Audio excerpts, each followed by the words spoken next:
Welcome back to AgriTalk. I'm Chip Flory. In the last days of Andrew Wheeler at EPA, it sounds like he is making some moves, and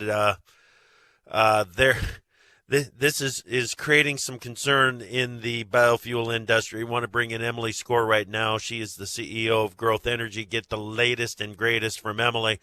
Emily, welcome back to AgriTalk. How are you? I'm great, Chip. How are you? It's funny to hear you say yes. The last days of Mr. Wheeler are not dull, we'll say that. Yeah, no doubt about that. The latest from Reuters is that there are expectations that 22 of the 32 small refinery exemptions that have been requested for the 2019 compliance year are about to be granted. What are you hearing that as well? We've been hearing that rumor really for much of this week, triangulating a lot of different sources. And of course, the frustration is EPA has not come out and definitively said one way or the other. They haven't come out to our knowledge and said this is what we're going to be doing. They haven't come out on the record and denied that they're going to be the rumor they're taking action on SREs. So there's still a tremendous amount of uncertainty. And our response to that uncertainty is to make sure that they continue to hear this would be a horrible stain on the record of this administration. Not only that, it would be violating the letter of the law.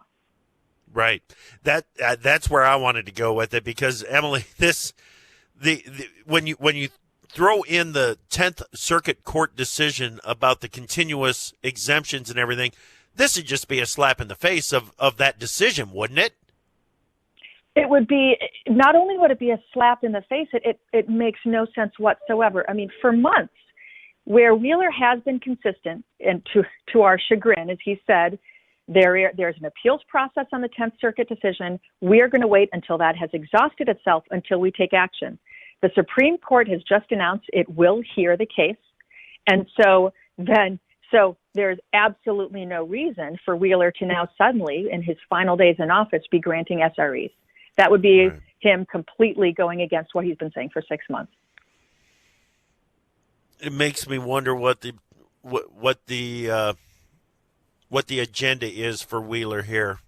It's very concerning as we try to figure out exactly what he's doing right now, why he's doing it, and what he will be doing in the future. I don't want to connect too many dots there, Emily, but we need. This is it's very, very concerning. And what's the delay that EPA is also they're delaying what the RVOs, the renewable volume obligation announcements? So EPA announced this morning they're going to extend the compliance deadline for a refiner to comply with the blending for the 2019 year and the 2020 year. And they're giving refiners a tremendous amount of time to comply. So refiners that haven't blended, that are still trying to game the system, they've got more time to do that.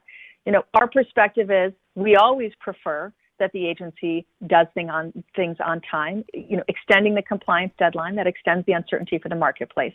However, my overriding concern, much more important, is that the gallons aren't waived, the RVOs are upheld, and that we follow through and we deny these exemptions regardless of the compliance timetable. That by far is the most important thing for us as an industry. Okay. How does the industry make their voice heard in an effective way right now? Because it feels like Wheeler's got an I don't give a hoot attitude. Well, needless to say, at this precise moment in time, the president is very distracted.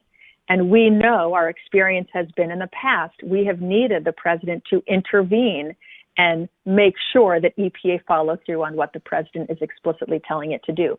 So knowing that the president is distracted, that's going to be empowering, potentially, and emboldening Mr. Wheeler. So having said that, you have seen in the past few days outcries from senators and members of the House.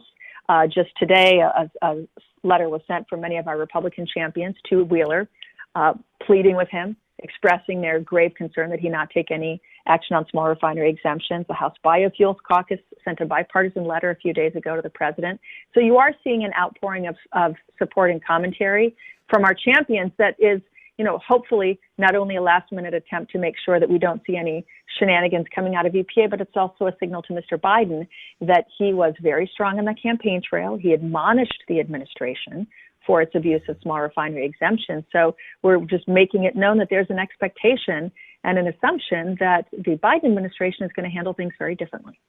See, what I keep thinking is that when Michael Reagan gets in there at EPA, that he may not agree with some of these waivers that are going to be issued, it looks like.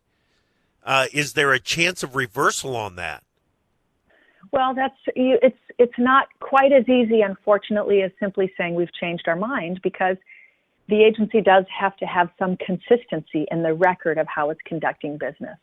So we are having a lot of conversations internally right now, coming up with kind of a variety of ideas and options that we would want to have a conversation and make sure that EPA understand what avenues does it have to potentially remedy this and change course as quickly as possible, but in a way that gives them there's grounding in what they do, so they're not vulnerable from a litigation perspective. Okay. I guess, what are the odds that a week from right now we're going to feel good about the situation with the waivers and EPA? Right now I'm living this one hour by hour, Chip, to be honest. So we've just got to press the case every fighting. hour. Yep. Get through the fight day by day, and let's talk again next Friday, and then we'll see how we feel. Hopefully we feel great. better.